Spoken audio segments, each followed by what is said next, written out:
Hello friends! You're back here with me, Jen the Taxidermy Witch, and I'm excited because we are on to card 1 of the actual Arcana, right? We're decoding the Crowley Tarot of the Thoth Tarot. So if you are like a lot of us out there and you have this deck and you're having a really hard time understanding it because of what you get in here with the deck is just not enough to understand, you're not the only one. This deck was the first thing I ever bought out of everything I have for Witchcraft, and I have a lot of things. Basically, when I go out, 80% of the things I buy are for Witchcraft, the rest is food that turns into Witchcraft. So,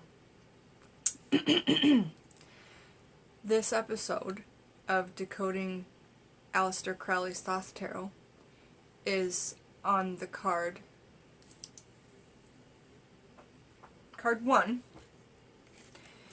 the Magus, and I do my series in black and gray, black and white, and the reason I do that is so that you can really look at the card perhaps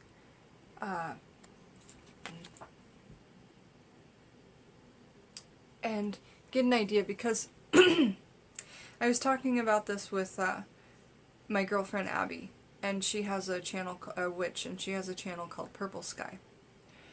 And she said that the Crowley deck, she agrees that the colors are so vivid that it kind of takes away from the picture. You just start looking at the color and the geometry of it. So I really like to show it in black and gray, and I think that I might be the only person on YouTube who's showing it in black and gray because the colors are so beautiful. This is the back of the card, which when you fold that cross up into that cross will fold up into a box. There's a lot of symbolism, and again, there's a really good video on that. And let's do a quick comparison on the Rider-Waite, the Magician, and then in our deck it's called the Magus.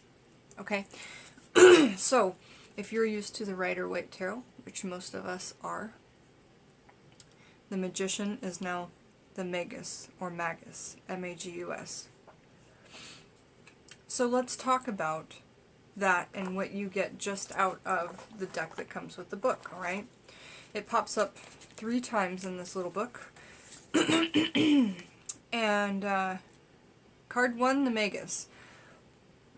Skill, wisdom, adroitness, I don't know what that word means, elasticity, craft, cunning, deceit, theft, sometimes esoteric wisdom or power, messages, business transactions, learning or intelligence interfering with the matter at hand. So that's what it says when you go to look it up in this little book that comes with the deck. And then the Magus appears again on, so the page I read from was on page 7. And then it appears again, and it says on page 17, and it says the 22 trumps, and it's just talking about that. So card number 1, the Magician or Juggler. So it calls it the Magician right here, and it also calls it a Juggler. I've not seen it called a Juggler before, so that's really cool, I think. Because it reminds me of the Joker in the poker cards, and I know that the poker cards were kind of the first tarot. It's controversial where and when tarot started, but a lot of people know that playing cards is the original tarot, and especially people who do kind of more root work know that. Folk magic. Alright, so the Magician or Juggler. The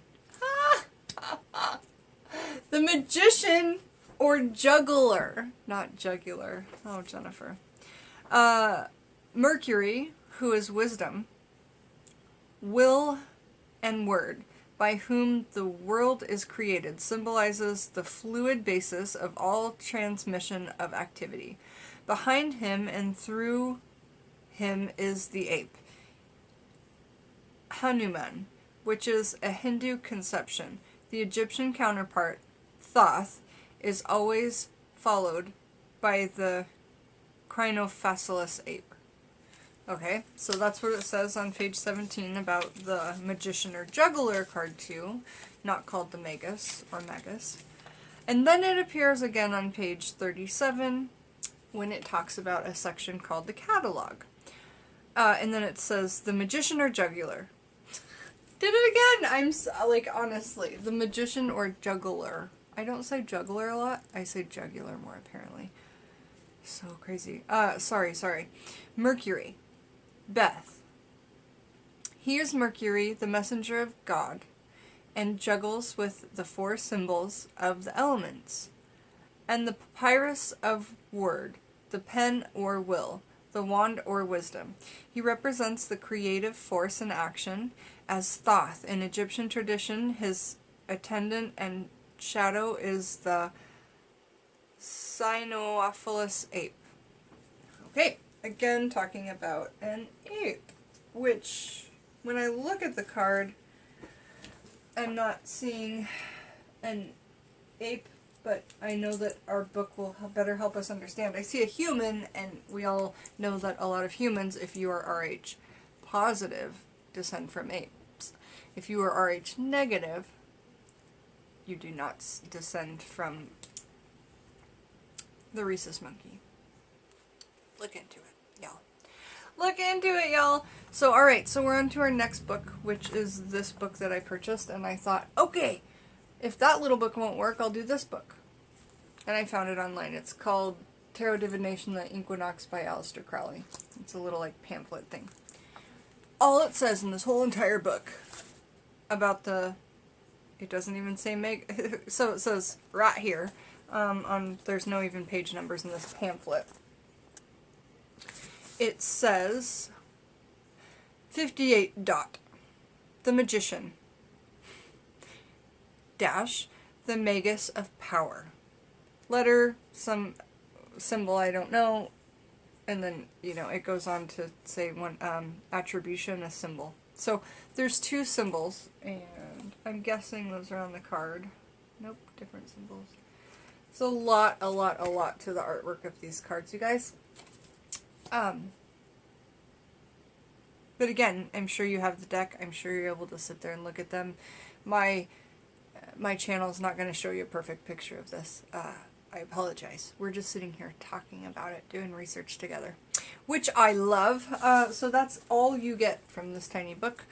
It's really more about the minor arcana in this book. So next I thought, okay, that's not going to work. I got to figure out more. So I got this book, the Crowley Tarot. And we are going to start reading from this book in just 2 seconds. Hold, please.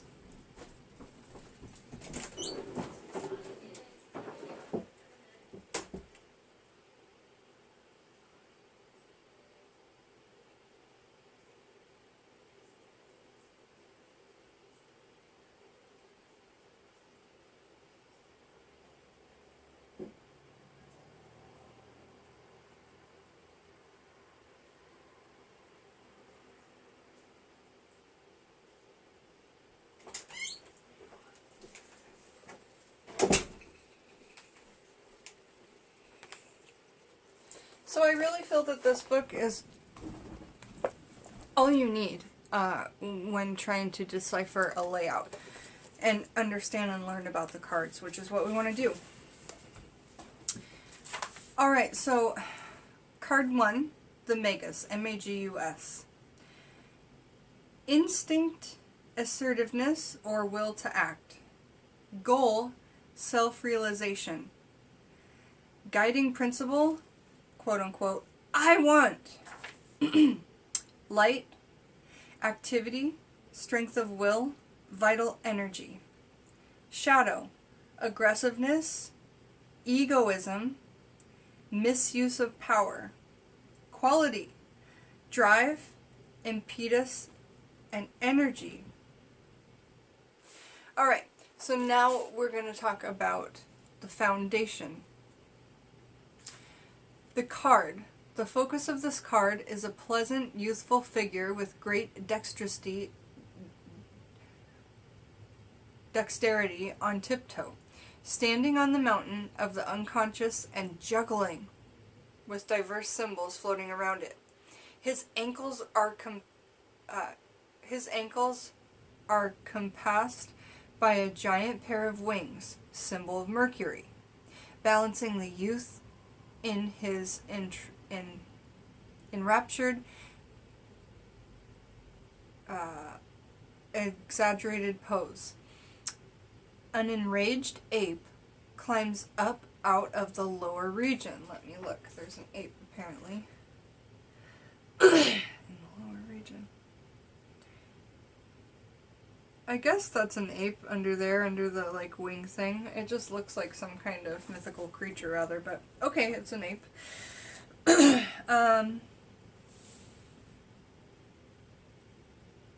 An enraged ape climbs up out of the lower region. A gold net of rays spread over the entire card and disappears into the background.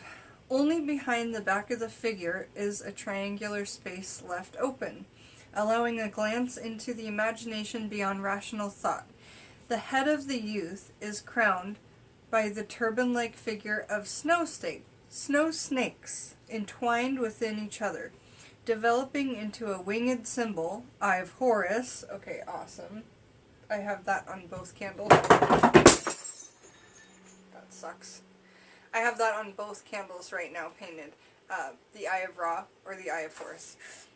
I'm really sad that that broke. I don't know what that's a symbol of, the time shattered on the Magus. I'm gonna have to, like, really think about that later. But that was a lovely gift for Yule from my husband, so I'm kind of sad. Anyway, next, analysis and description. Figure, Magus Mercurius. Magus. Just as the Fool personifies the seed of coming into being that still floats somewhere in the clouds, the Magus represents that of which has become something, or, in the psychological level, the ego. That is why Mercury is pleased with himself here in the role of the little god, who understands the original creation and animates the spheres around him with a transfigured, roguish face. With a noble gesture, he invokes visions of his fantastic world with energies solidify into objects, and the eternal manifests itself in time and space. Pose or balance. While the Fool hangs in the void, the Magus skillfully balances on the tip of the unconscious, which he is forming into the individual will. His pose resembles the ibis bird, which stands motionlessly on one leg and therefore becomes the symbol of highest concentration and the symbolic animal of the Egyptian god of wisdom, Thoth, or Thoth, or Toth, or Toth. I've heard it pronounced all those ways. I pronounce it Thoth. The Greeks called him Hermes and portrayed him with winged shoes, as we see here again in the Magus. They symbolize the first step of the ego to carry the karmatically interwoven soul from the depths of eternity into a new cycle in the world, the end of which is... I want you all to comment and say why you think that I broke that during this video, because it's all starting to really resonate with me. And what broke was, it was a sand timer of 1 hour. It was a gift that I just got that I really liked. Okay.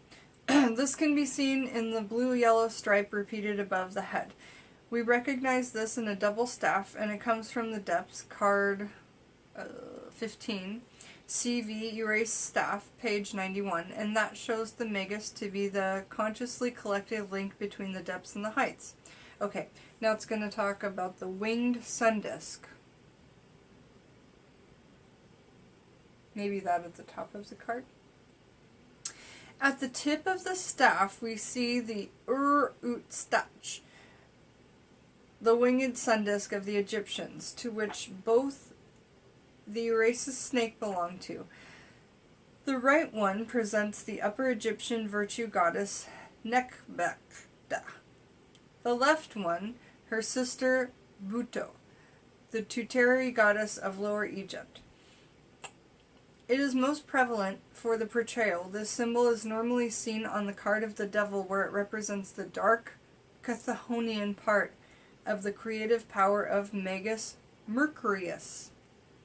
Magus Mercurius. The legends report that the Egyptian sun god Horus took on this form of the winged sun disk in order to overcome Seth, the god of evil. As a result, Thoth, the god of wisdom, ordered that all temples must display this sign as protection against evil. The two Urasus snakes, the powers that protected the sun, also seen as the protective amulets on the forehead of many pharaohs. Okay, now the snake staff.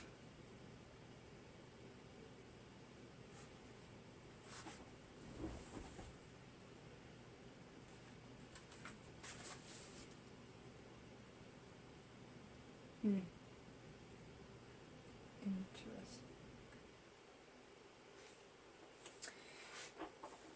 Urasus snakes that protect the sun disk have here become the snake pair forming the Cacudius or Hermes staff, the masculine snake of life, and the feminine snake of death. The story of the fall of man only tells of the dark snake of death, in contrast to which the medical disciples of Alciphus claim the snake of life for their staff. 16 minutes. Here, however, they are united with each other and form a perpendicularly stand Lemniscate infidelity symbol in the center part of the expression and eternal exchange between this world and the world beyond. Okay, section 2, the background. The tangible. Geometric rays. The golden rays symbolize the net of our thoughts or our duality. The dual concepts and ideas our ego tries to comprehend infinity or the blue sphere.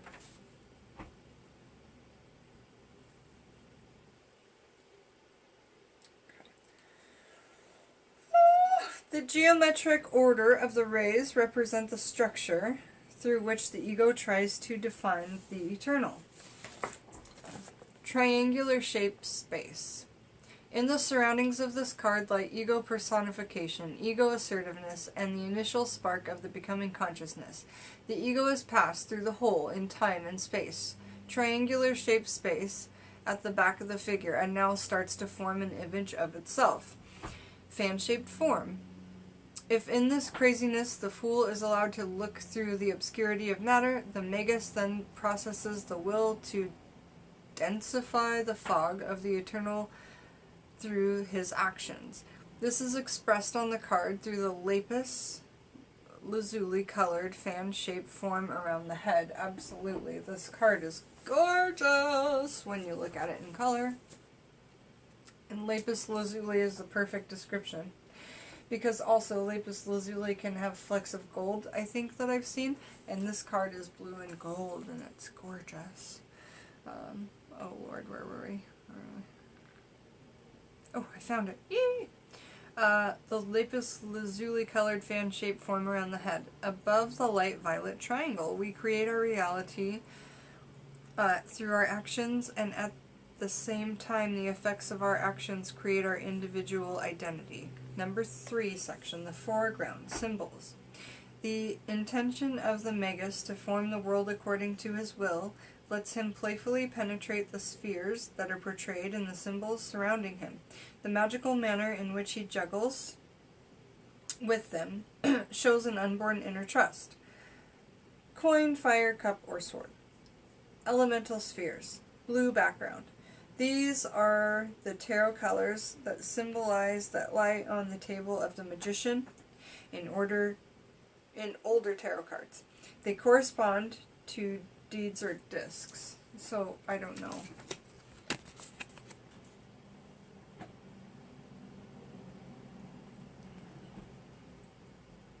That's the Rider-Waite holographic card. They correspond to deeds, discs, the will, wands, emotion, cups, and thoughts, swords. Good thing for your Book of Shadows, or Grimoire, or whatever. On another level, they also embody the 4 elemental weapons of the magician, equivalent to the 4 elemental: fire, water, air, and earth. Time and space, let the hermetic magician, integrate all tangible spectrums in these symbols. Strength of will and understanding heart and body. Next section, arrow, parchment. Level of will, level of the will, lapis lazuli colored background. The arrow above the right hand stands for the desire for perception or striving for new horizons.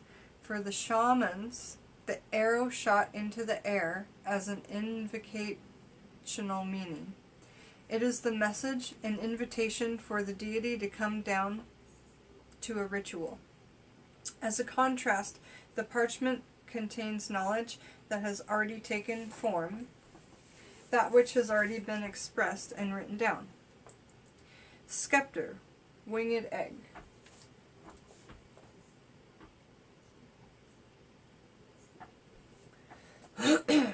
Level of being and becoming, light violet background. On the fingertips of his right hand, he playfully holds the Uas scepter, an ancient Egyptian symbol for the power and strength. As he does this, a winged egg floats above his left hand, magical symbol of the mental power of ether, the 5th element, and quintessence. Ape, shadow level, partially covered by the sphere of Mercury.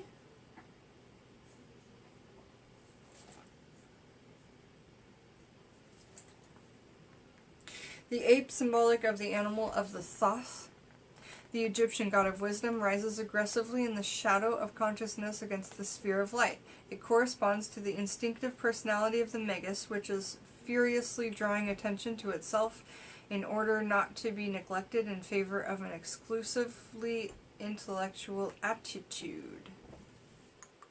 Interpretations. Background. The trickster.